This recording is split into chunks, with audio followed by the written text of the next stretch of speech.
ভিতরের পরিস্থিতি জঘন্য জঘন্য। এক ফোঁটা পানি নাই, খাবার অ্যারেঞ্জমেন্টের কোনো ব্যবস্থা নাই, ভিতরে পানিটা ভরে গেছে প্রতিটা সিট, কোনো সিটের টিকেটের কোনো ঠিক ঠিকানা নেই, মানে যাচ্ছে তাই অ্যারেঞ্জমেন্ট। আমি বুঝলাম না, এত ইম্পর্টেন্ট একটা ম্যাচ, এত আগে থেকে টিকিট বিক্রি করেছে, যেখানে টিকিটের এত চাহিদা, এই জায়গায় এই অ্যারেঞ্জমেন্ট আসলে সত্যি মানে অস্বাভাবিক। আমি ভিতরে গেছি, ম্যাচ তো 7টায়, কিন্তু অনেক মানুষ আগেই আসলে এসেছেন। যখন ম্যাচ 7টায়, আপনারা যখন ঢোকার গেটটা 5টায় বন্ধ করে দিচ্ছেন, 5টা থেকে 9টা পর্যন্ত 4 ঘন্টা সময় 1000-20 লোক ভিতরে থাকবে, তার কত রকম নিড থাকতে পারে? আপনাদের কি ওইটা মাথায় নাই? আপনারা তো ঠিক এসি রুমে বসে আরামসে অর্ডার করতেছেন আর সবাই এসে যেতেছে। ঢালাইয়ের সেরা প্রিমিয়ার সিমেন্ট। আমি আমার বাচ্চাটাকে ভিতরে রাইখা স্টেডিয়ামের বাইরে এসেছি, 4বার কল দিছি, এখন ঢুকতে পারতেছি না। আমার বাচ্চাটা 14 বছরের বাচ্চা, ওর একটা সিটের মধ্যে বসে আছি, 1 ঘন্টা যাবত পানির জন্য কান্না করতেছে।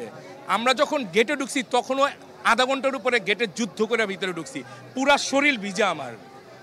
এগুলো নিশ্চিত না করেই আসলে যে খেলা হচ্ছে, কিংবা দর্শকদের আসলে অনেক বেশি চাপ, আপনি কোনটাকে দায়ী করবেন? না, ডেফিনেটলি এটা ম্যানেজমেন্টকে দায়ী করব, কারণ এইসব ম্যানেজমেন্ট অপরিপক্ক ম্যানেজমেন্ট।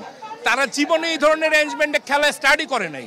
তারা ধরে নিছে কিছুদিন আগে ভুটানের সাথে যে ম্যাচটা, একটা ফ্রেন্ডলি ম্যাচ হয়েছে, স্টেডিয়ামের পজিশন সেম, তারাও ওই সময় দর্শক ঢুকছে, এটা কোনো ম্যাটার করে না।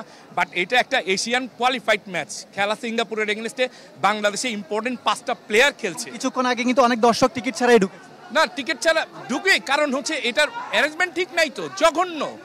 আপনি টিকিটের মধ্যে যেসব রেস্ট্রিকশন দেওয়া আছে তার বাইরে হাজারো রেস্ট্রিকশন ছোট ছোট ছেলেরা ধইরা আটকায় রাখছে। কেন? ওয়াই? আপনার যদি রেস্ট্রিকশন দেওয়ার থাকে, টিকিটের পেছনে যথেষ্ট জায়গা আছে রেস্ট্রিকশন দেওয়ার জন্য। আমি এটা নিজে পড়ে ঠিকঠাক মতন সব কিছু বুঝে তারপরে এসেছি, তারপরে আমার অনেক কিছু আটকে দিচ্ছে। কেন? আপনারা টিকিটের পেছনে কেন লিখে দেন নাই যে এই জিনিসগুলো আপনারা নিতে পারবেন না, আর বাকি সব আপনারা দেওয়াও? আইদার গতকালকে বাফুফের প্রেসিডেন্ট নাকি উনি বলছে যে মানি ব্যাগ আর হচ্ছে মোবাইল ছাড়া আর কিছু অ্যালাউ নেই। আমি কি শুনতে বাধ্য নাকি গতকালকের খবর? আমি তো শুনতে বাধ্য না। উনি গতকালকে বলছে, আমার কি আসে যায় তাতে? আমি তো আজকে কোনো পেপার দেখি নাই। কোথা থেকে এসেছেন? আমি পুরান ঢাকা থেকে এসেছি। আসল কথা হচ্ছে যে আপনার 14 বছর বয়সী বাচ্চাটাকে আমি মাঠে রেখে পানির জন্য 1 ঘন্টা যাবত খুঁজতেছি। একটা পানির 2 লিটার পানির বোতল 600 টাকা দাম চাইছে আমার কাছে। 600 একটা 2 লিটার পানির বোতল, 2 লিটার পানির দাম 600 টাকা চাইছে আমার কাছে। 600। এটা কিভাবে সম্ভব? আপনি বলেন কিভাবে সম্ভব? এটা আমাদের দেশে সম্ভব। সব সম্ভবের দেশ হচ্ছে আমাদের দেশ।